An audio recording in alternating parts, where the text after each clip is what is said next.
Hello, welcome to a quick hack. So, if your AC is throwing hot air from one side and cold air from the other side, so don't go to the mechanic right away.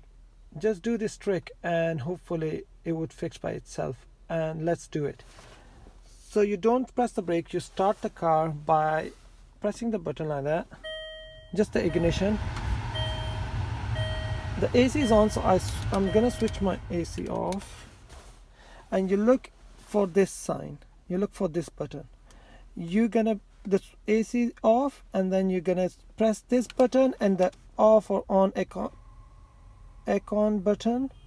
You're gonna keep it pressed for a while. Now you'll hear a voice, a sound that's gonna reset everything, reset the vents.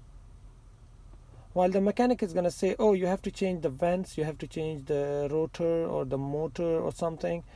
And it's nothing like that. You just reset this, keep it pressed, and it's gonna start, and the air is gonna come from both sides. It's gonna reset everything. Now what's gonna happen, I'm gonna start my car.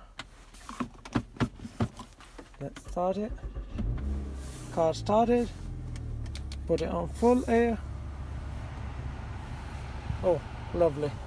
So both sides the same hot air. So even if your AC is not working, it's the same hack. You just do this kind of thing and it's gonna work. If it doesn't work, you do it a few times, and then still if it doesn't work, then yes, go to the mechanic. Thank you.